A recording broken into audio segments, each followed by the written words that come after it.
It's a very, very difficult thing to negotiate, particularly because in the political realm, in some sense, you have to defeat your enemy, right? Because you have to win the election and the other people have to lose. It's a binary choice. But so often I see in partisan discussion the proclivity to assume that all the ill will and malevolence resides on the other side of the chamber. And that's a big mistake. And you can think about that more deeply too, is that we all need a place to place the existence of malevolence.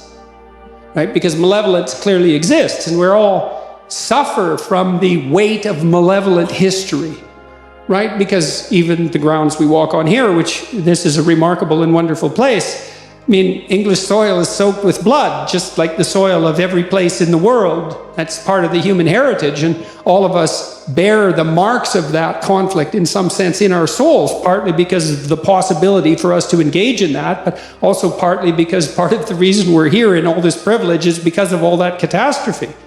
Well, the best way to localize that malevolence is inside you. Right, and to remember that the enemy that you're fighting with, the greatest enemy that you ever fight with, is in your own heart.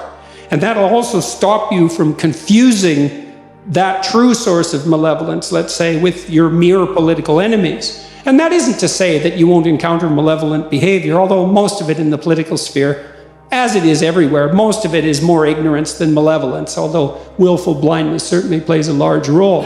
And so you need to know what it is that you're serving. And I would say one of the ways to do that practically, or a couple of ways to do that practically, is you need a good team around you, the people you really trust and who can watch you and who do it with a certain degree of impartiality and who are disagreeable enough to talk to you when you do something wrong. So you need trusted advisors. And then the other thing I would say is you really need to listen to your constituents, because they will tell you what the problems are if you listen to them.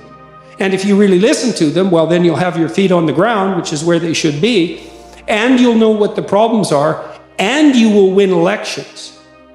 Because what people really want from their leaders is to be listened to, and then for those leaders to articulate what they've heard in the halls of, let's say, influence and power.